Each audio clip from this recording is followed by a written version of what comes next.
तर एखाद्यानं मत मांडलं म्हणून विसंवाद होण्याचा प्रश्न नाही. संजय राऊत संकुचित विचार करणार नाहीत. शिंदेंच्या सत्कारावरून राऊतांच्या टीकेनंतर पवारांची सामोपचाराची भूमिका.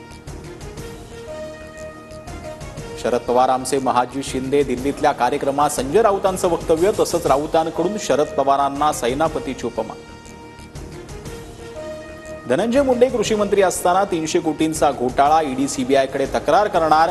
आता पुढची लढाई ईडी आणि सीबीआय समोर होईल. सुरेश धसांचा इशारा. धनंजय मुंडेंनी बदल्या आणि पदोन्नतीत प्रकरणामध्ये 100 कोटींचा भ्रष्टाचार केला. बदल्यांसाठी 60,000पासून 5 कोटींपर्यंत रेट. सुरेश धस यांचा गंभीर आरोप. स्वतः डीलर असणाऱ्यांनी मला डीलर म्हणणं योग्य नाही. सुरेश धस यांचा संजय राऊतांवर हल्लाबोल.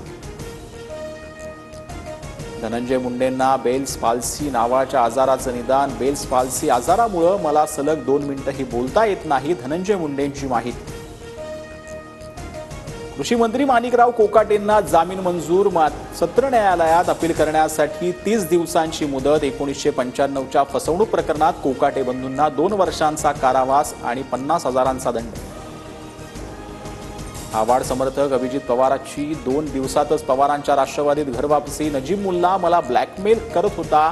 अभिजित पवारांचा आरोप. उद्यापासून 10वीच्या परीक्षेला सुरुवात. राज्यात 16 लाख विद्यार्थी 10वीची परीक्षा देणार.